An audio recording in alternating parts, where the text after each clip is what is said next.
વિદ્યાર્થી મિત્રો, આજે આપણે ધોરણ 10 વિષય ગુજરાતીની અંદર કાવ્ય 7 હું એવું ગુજરાતી કે જે કાવ્યની અંદર આપણા ગુજરાત રાજ્ય જે ગરવી ગુજરાત તરીકે ખૂબ જાણીતું છે એવા ગુજરાતનું મહત્વ દર્શાવતું આ એક કાવ્ય અહીંયા રજૂ કરવામાં આવ્યું છે।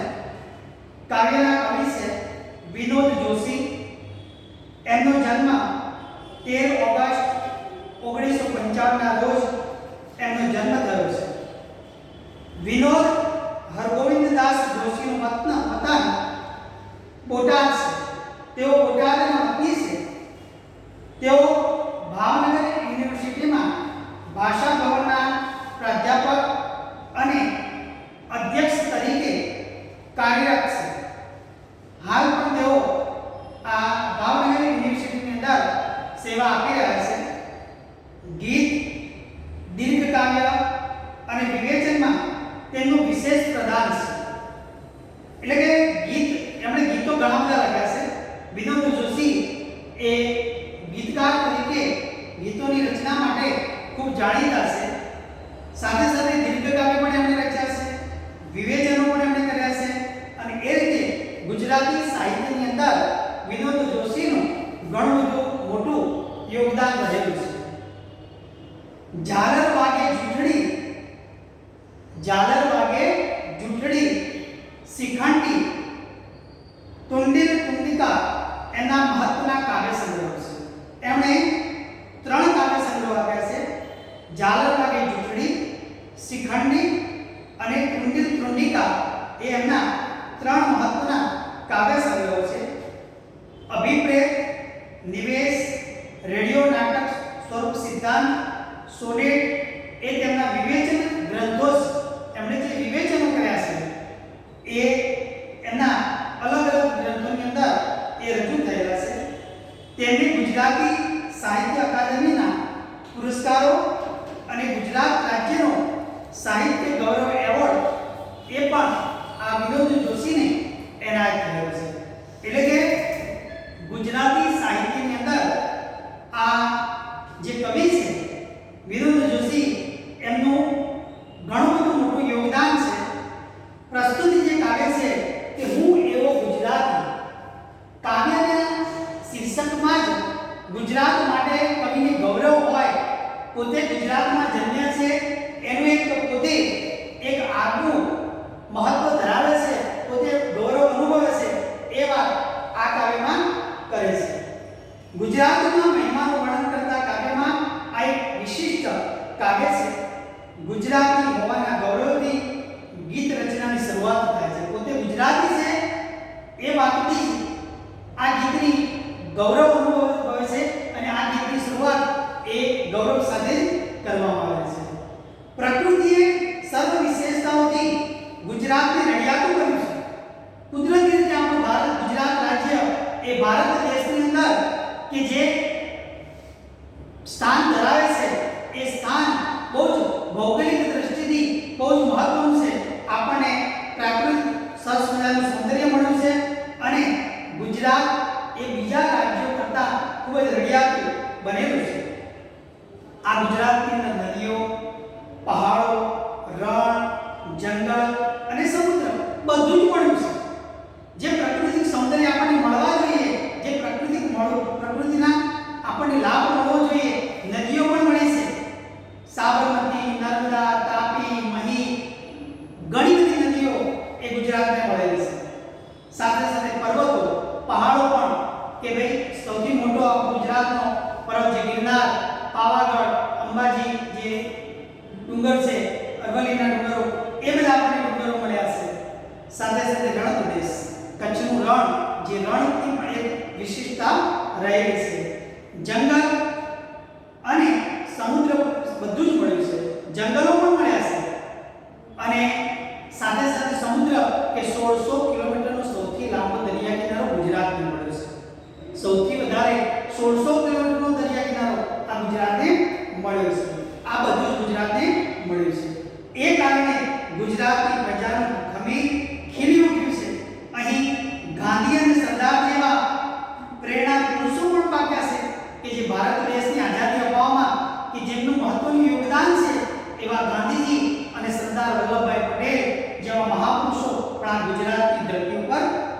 જન્મ્યા હતા. એ સદીઓ સુધી વિશ્વને જ્યોત બનીને માર્ગ બતાવતા રહ્યા છે. એ સદીઓ સુધી દુનિયાને વિશ્વને જ્યોત બનીને પ્રકાશ આપીને એ રસ્તો બતાવી રહ્યા છે, માર્ગ બતાવી રહ્યા છે. ગુજરાત સંતો અને શૂરવીરોની ભૂમિ છે. ગુજરાતમાં નરસિંહ મહેતા જેવા મહાન સંતો પણ થઈ ગયા છે અને શૂરવીરો પણ ગુજરાતમાં થઈ ગયા છે. સિંહો જેવી અનેક વિરલ પ્રજાતિને ગુજરાતની પ્રજાએ સાચવી છે. સિંહ જે છે આપણા ગિરનારના જંગલની અંદર સિંહો આજે પણ એ વિરલ જાતિ કે જે બહુ જ અલ્પ પ્રમાણમાં રહી છે એવી જાતિને આપણે ગુજરાતની પ્રજા એને સાચવી રહી છે. એની સાંસ્કૃતિક વિરાસત પણ અનન્ય છે. આપણો સાંસ્કૃતિક વારસો એ બધા કરતા કંઈક વિશિષ્ટ છે. નવરાત્રિની વાત હોય તો વિશ્વમાં સૌથી લાંબામાં લાંબો ઉત્સવ એ નવરાત્રિનો આપણે ઉજવીએ છીએ. તો આ સાંસ્કૃતિક વિરાસત જે છે એ સાંસ્કૃતિક વિરાસત પણ અનન્ય છે.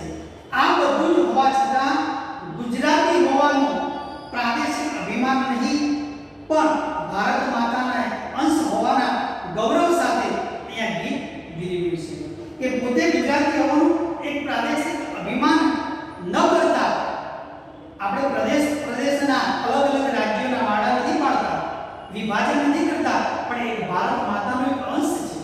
ભારત માતાનો આપણે એક અંશ છે અને એ ગૌરવ સાથે આ કાવ્ય કવિએ અહીંયા પૂરું કર્યું છે. આ સમગ્ર કાવ્યની અંદર ગુજરાત અને ગુજરાતની જે વિશેષતાઓ છે એ આ ગીતની અંદર નિરૂપવામાં આવી છે.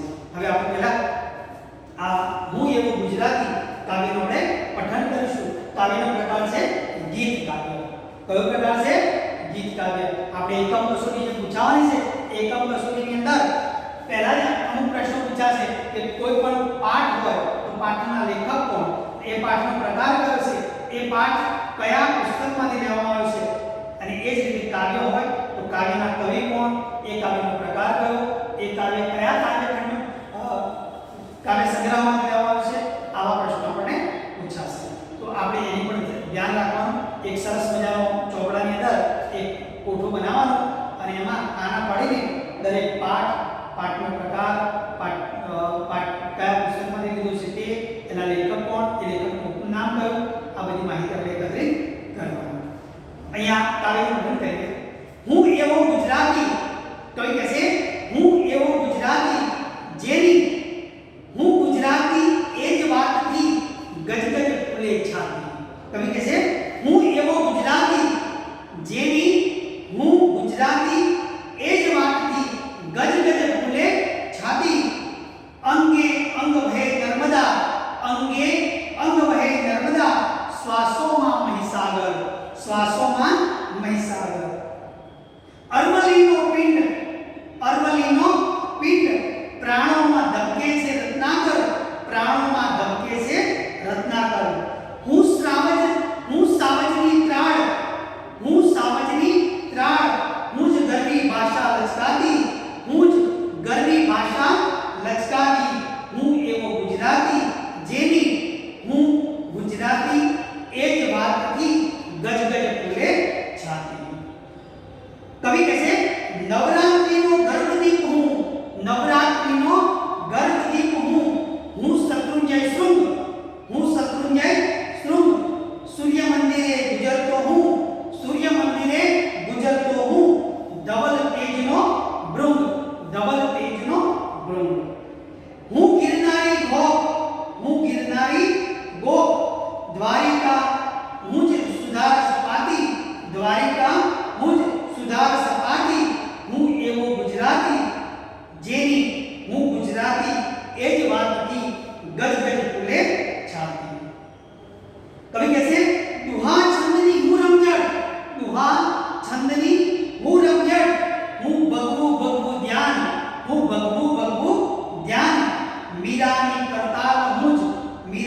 વાતથી ગજ ગજ ફૂલે છાતી. સરસ મજાનું કાવ્ય કવિ વિનોદ જોશી આપણને આપ્યું છે. અને આ ગીત કાવ્યની અંદર કવિ કહે છે કે હું એવો ગુજરાતી છું પોતે કે જેની હું ગુજરાતી એ જ વાતથી ગજ ગજ ફૂલે છાતી. કે હું ગુજરાતી છું અને આ વાતથી હું ગુજરાતી એ જ વાતથી મારી છાતી જે છે ને એ મારી છાતી ગજગજ ફૂલે છે. ગજ જૂનું પહેલાનું માર્ગ છે અને ગજગજ ફૂલવું મતલબ ગૌરવથી, અતિશય હર્ષથી હરખાઈ જવું. કે હું પોતે ગુજરાતી છું એ વાતથી એ વાતના ગૌરવથી મારી છાતી ગજગજ ફૂલે છે. હું એ વાતનું ગૌરવ અનુભવું છું એમ કહી કહે છે. આગળ કહે છે અંગે અંગ વહે નર્મદા. મારા અંગે અંગમાં નર્મદા વહે છે. મતલબ ગુજરાતની સૌથી મોટી નર્મદા જે છે નદી કઈ છે? ગુજરાતની સૌથી મોટી નર્મદા જે ભરૂચ પાસે આવેલી છે. ભરૂચ પાસે આવેલી એક નદી તો નર્મદા એ મધ્યપ્રદેશમાંથી નીકળે છે. મધ્યપ્રદેશની અંદર મૈકાલ નામનો પર્વત છે અને ત્યાં અમરકંટક નામનું સરોવર છે. એ અમરકંટક નામના સરોવરમાંથી નર્મદા ખળખળ કરતી વહેતી નીકળે છે અને ગુજરાતમાં મધ્યપ્રદેશમાંથી ગુજરાતમાં જ્યાં પ્રવેશ કરે છે ત્યાં નવા ગામ પાસે આપણે સરદાર સરોવર બંધ બાંધ્યું છે અને ત્યાં શૂલપાણેશ્વર મહાદેવનું મંદિર પણ આવેલું છે. તો આ જે કે છે એ ગુજરાત આ નર્મદા એ આપણી ગુજરાતની જીવાદોરી છે અને એ નર્મદા ઉપર આપણે બંધ બાંધીને આપણા ગુજરાતના ઠેર ઠેર છેવાડાના ગામડા સુધી આપણે ગુજરાત નર્મદાનું પાણી પહોંચાડ્યું છે. સૌની યોજના કરીને સૌરાષ્ટ્રમાં લઈ ગયા અને રાજસ્થાનને પણ લાભ મળેલો છે. તો આ કે છે અંગે અંગ વહે નર્મદા. આપણા અંગે અંગમાં નર્મદાનું પાણી વહે છે. શ્વાસોમાં મહીસાગર. આપણા શ્વાસોમાં શું છે? મહીસાગર. મહીસાગર ગુજરાતના ચરોતર વિસ્તારમાં આવેલી મહી નદી. ગુજરાતના ચરોતર વિસ્તાર એટલે આણંદ અને એની આસપાસનો વિસ્તાર છે એને ચરોતર પંથક તરીકે ઓળખવામાં આવે છે. તો આ ચરોતર જે છે એ ચરોતરમાં આવેલી આ મહીસાગર નદી જે મહી નદી જે મહીસાગર તરીકે ઓળખવામાં આવે છે અને એ આપણા શ્વાસોમાં આ મહીસાગર વસેલી છે. અહીંયા કવિ આપણું જે નદીઓનો જે સંપત્તિ છે એ જળ સંપત્તિની પણ અહીંયા આપણને વાત કરેલી છે કે ગુજરાતમાં આવી સરસ મજાની નર્મદા, મહી, તાપી, સાબરમતી ઘણી બધી નદીઓ ગુજરાતમાં આવેલી છે. અહીંયા બે પ્રતીક તરીકે નર્મદા અને મહીસાગરનો ઉલ્લેખ કર્યો છે. કવિ કહે છે અરવલ્લીનો પિંડ કે મારો દેહ જે છે મારો દેહ પિંડ એટલે આકાર ગાઢ દેહ મારું શરીર એ અરવલ્લીના પિંડ જેવું છે. અરવલ્લી એ આબુ સહિતની જે પર્વતમાળા છે ગિરિમાળા આપણે અંબાજી જે પર્વતો દેખાય છે ને એ અરવલ્લીની ગિરિમાળાઓ કહેવાય. તો અરવલ્લી કે મારો દેહ છે મારું શરીર જે છે મારી કાયા જે છે એ કાયા એ અરવલ્લીનો પિંડ છે. અરવલ્લીનો ઘાટ એ મારું શરીર છે. પ્રાણોમાં ધબકે છે રત્નાકર. મારા પ્રાણોની અંદર રત્નાકર રત્નોનો ભંડાર. રત્નો ક્યાં હોય? પેલા મરજીયાઓ દરિયામાં ડૂબકી મારીને મોતી શોધી લાવતા હતા. એ મરજીયાઓ કે જ્યાં અહીંયા રત્નોનો જે ભંડાર છે તે રત્નાકર. તો એ સમુદ્ર કે છે મારા અંગે અંગમાં મારા કે છે મારા પ્રાણોની અંદર આ રત્નાકર સમુદ્ર એ ધબકી રહ્યું છે. શ્વાસ લઈને ધબકે છે. અને એ જ દરિયો કે આપણને જે 1600 કિલોમીટરનો દરિયા કિનારો મળ્યો છે. બીજા એક પણ રાજ્યને આટલો લાંબો દરિયા કિનારો મળ્યો નથી. અને એના કારણે આપણે ઘણા બધા ફાયદા થઈ રહ્યા છે. તો કે છે પ્રાણમાં ધબકે છે રત્નાકર કે મારો શ્વાસ આ રત્નાકર મારા શ્વાસ લઈને ધબકી રહ્યો છે. હું સાવજની પ્રાણ. કવિ કહે છે હું સાવજની પ્રાણ. હું સિંહની ગર્જના છું. સિંહ જે વિરલ જાતિ છે. સિંહો બહુ અલ્પ પ્રમાણમાં બચ્યા છે. બીજા રાજ્યોવાળા પણ વચ્ચે સિંહોનું રક્ષણ કરવા માટે લઈ જવાની માંગણી કરી હતી પણ ગુજરાતે ના પાડી. ના અમારા સિંહ અમે સાચવીશું. અને ગુજરાતની અંદર ગીર જે છે એ ગીર પંથકમાં આજે આ બધા સિંહો સચવાઈ રહ્યા છે. હું એ સિંહોની એક ગર્જના છું. સિંહોની ગર્જના ત્રાળ ત્રાળ એટલે રચના એ કે હું જ ગરવી ભાષા લચકાતી અને એ જ ગુજરાતની જે ભાષા છે ને એ ગુજરાતની ભાષાનો લહેકો ખમણ ઢોકળા આજે પણ લોકો યાદ કરે છે કેમ સિરિયલો હોય તો પિક્ચરના સિરિયલોમાં પણ ગુજરાતી શબ્દો એક લહેજત તરીકે એક લેવામાં આવતા હોય છે તો એ ગુજરાતની ભાષાની એક લહેજત છે એક મજા છે અને માટે કીધું કે હું જ ગરવી ભાષા લચકાતી હું લચકાતી મતલબ ગુજરાતી ભાષા જે છે એનો લહેકો એનો આનંદ એ અહીંયા જોડે એ જ કે હું ગુજરાતી ભાષા છું નવરાત્રીનો ગર્ભદીપ હું કવિ કહે છે નવરાત્રીનો ગર્ભદીપ એટલે કાણાવાળા ગરબાનો કેવો દીવડો જે આપણે માટલી લીધી હોય ગળો અને ગળાને ફક્ત કાણા પાડવામાં આવે અને કાણા પાડ્યા પછી નદીઓ મૂકવામાં આવે અને પછી નવરાત્રીમાં લોકો એ માથે લઈને ઘૂમતા હોય છે અને માતાજીના ચોકમાં મૂકતા હોય છે તો આ નવરાત્રીનો ગર્ભદીપ અને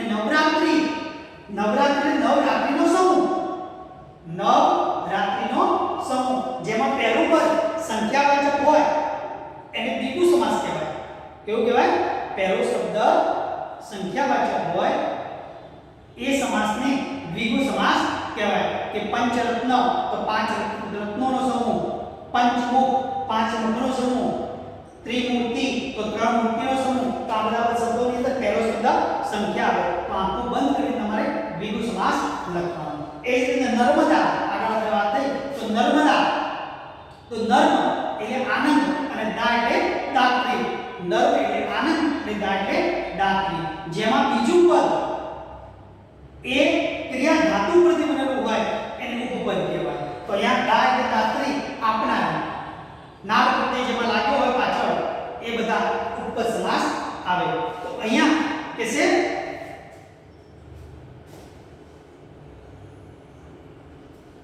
નવરાત્રીનો ગર્ભદીપ હું કે નવરાત્રીની અંદર જે દીવડા મૂકવામાં આવે છે એ ગર્ભદીપ હું છું અને એ ગુજરાતની એક વિશિષ્ટતા છે કે જે 9 દિવસ લાંબો ચાલતો ઉત્સવ જે દુનિયાનો સૌથી શ્રેષ્ઠમાં શ્રેષ્ઠ સૌથી લાંબામાં લાંબો ઉત્સવ તરીકેની ગણના થાય છે અને એને કારણે એ નવરાત્રીનો ગર્ભદીપ હું છું હું જ શત્રુંજય છું કે શત્રુંજય પર્વત જે છે શત્રુંજય પાલીતાણા આપણે ગયા હતો તો પાલીતાણા જે ડુંગરો છે એને શત્રુંજય પર્વત કહેવામાં આવે છે અને શત્રુંજયની ટોચ જે છે ને ત્યાં ઉપર જૈનાલયો ત્યાં જૈન દેરાસરો ઘણા બધા આવેલા છે તો એની ટોચ શૃંગ એટલે ટોચ અને એનું વિરોધી શું થાય તળેટી એટલે નીચું તળિયું અને શૃંગ એટલે ટોચ આ શત્રુંજયની ટોચ જે છે ને એના ઉપર આવેલા શિખરો એ શિખરો કે છે હું છું સૂર્ય મંદિરે ગુજરતો હું ધવલ તેજનો ભૃંગ કવિ કહે છે સૂર્ય મંદિરે ગુજરતો હું ધવલ તેજનો ભૃંગ સૂર્ય મંદિર જે મોઢેરામાં આવેલું સૂર્ય મંદિર છે ને એ સૂર્ય મંદિર ઉપર ગુજરતો એ ધવલ તેજ એ સૂર્યનું પ્રથમ કિરણ એ સૂર્ય મંદિરમાં પડે છે અને એ સૂર્ય મંદિરમાં પ્રવેશતું એ પ્રથમ તેજ જે છે પ્રકાશ જે છે એ ભૃંગ એટલે ભમરો મતલબ એ તેજનો ભૃંગ તેજનો ભમરો એ હું છું અને એ રીતે અહીંયા ગૌરવ કરવામાં આવે છે હું ગિરનારી ગોપ કવિ કહે છે હું ગિરનારનો ગોપ છે ને ગિરનાર પર્વત એ ગિરનાર એ હું છું જે ગુજરાતનો સૌથી શ્રેષ્ઠ પર્વત ગણાય સૌથી ઊંચો પર્વત એ ગિરનાર પણ હું છું દ્વારિકા મુજ સુદારસ પાતી કે દ્વારિકા કે જે કૃષ્ણ ભગવાનની દ્વારિકા નગરી જે છે એ સોનાની નગરી તરીકે ઓળખવામાં આવતી હતી તો એ દ્વારિકા જે નગરી છે એ દ્વારિકાના કૃષ્ણની એ અમૃત રસ મતલબ ભક્તિના રસની તરબોળ કરતી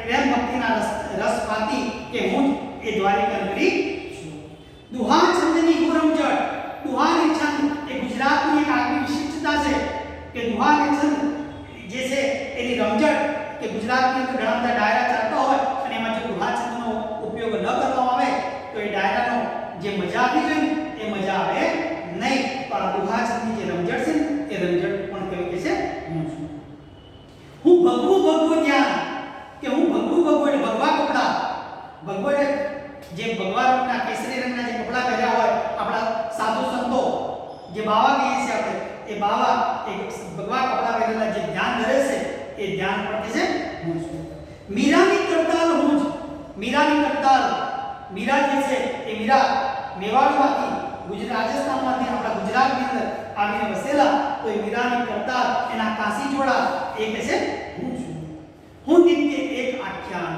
તો નિત્ય એક આખ્યાન, આખ્યાન સાથે આપણે આખ્યાનની વાત આવે એટલે આપણા સાહિત્યકાર પ્રેમાનંદ આપણને યાદ આવે અને એ પ્રેમાનંદનું જે આખ્યાન છે એ આખ્યાન પણ કે છે હું છું.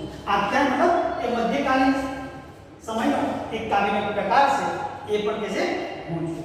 કરી હા, તો અહીંયા કે છે એ ભગવું ભગવું ધ્યાન અને જે પ્રેમાનંદના જે આખ્યાન છે એ નિત્ય એક આખ્યાન એ કે છે હું છું. અને વિજાણનનું મુચંતર, વિજાણન શ્રેણી વિજાણન કે ઝવેરચંદ મેઘાણીએ જે સૌરાષ્ટ્રનો વિસ્તાર જે છે એ સૌરાષ્ટ્રના વિસ્તારની અંદર આપણા સોરઠ પ્રદેશની અંદર આવેલા જે વાર્તાઓ છે એ વાર્તાઓમાં શ્રેણી વિજાણન એક પાત્ર આવે છે એ પણ કે છે એનું જંતર, એનું વાચિત્ર એ પણ હું છું. અને હું નરસૈયાની પ્રભાતી, નરસિંહ મહેતાની પ્રભાતી હશે એ પ્રભાતિયા પણ હું છું.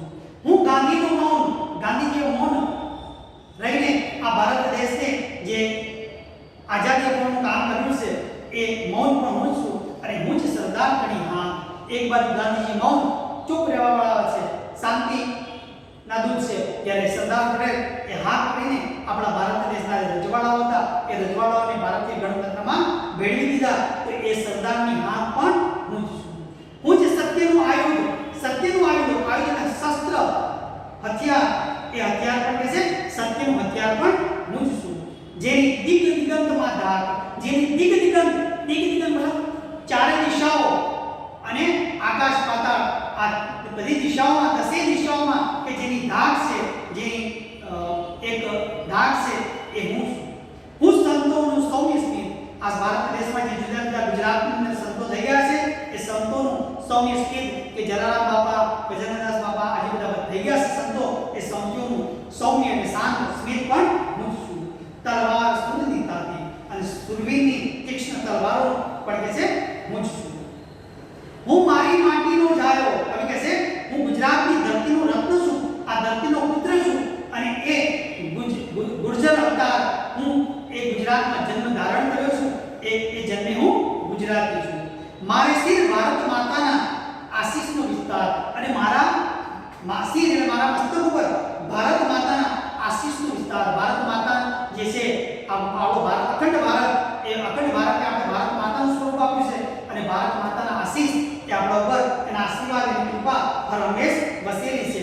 માટે કવિ કહે છે હું કેવળ હું હોઉં છતાં, હું કેવળ ભલે હું ગુજરાતી હોવા છતાં પણ હું સદાય હોઉં મહાજાતિ. ભલે હું ગુજરાતી હોઉં, ગુજરાત માટે હું ગૌરવ અનુભવતો છતાં પણ હું અંતે તો એક ભારતનો નાગરિક છું અને એ કે મને ગૌરવ છે આ ભૂમિનો, પોતે ભારત ભૂમિનો પોતે સંતાન છે અને એનું ગૌરવ કવિ અહીંયા ગૌરવ અનુભવે છે. તો આ સરસ મજાના કાવ્યની અંદર કવિએ હું એવો ગુજરાતી એ ગૌરવના વાત સાથે આ કાવ્યની શરૂઆત કરી છે. અહીંયા સરસ મજાનું ગુજરાત ગૌરવ પ્રગટ કરતું આ એક કાવ્ય છે અને આ કાવ્યની અંદર અલગ અલગ જે શબ્દાર્થો હતા તે આપણે અહીંયા જોયા છે.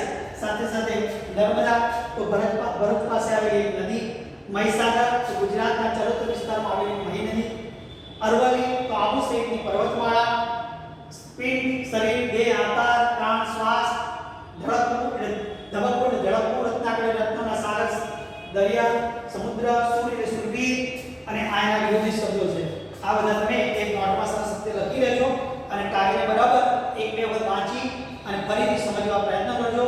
સરસ મજાનું કાવ્ય છે, એના ટૂંકા પ્રશ્નો આપણી ચોપડીની અંદર પાછા આપેલા છે, એ પણ તમારે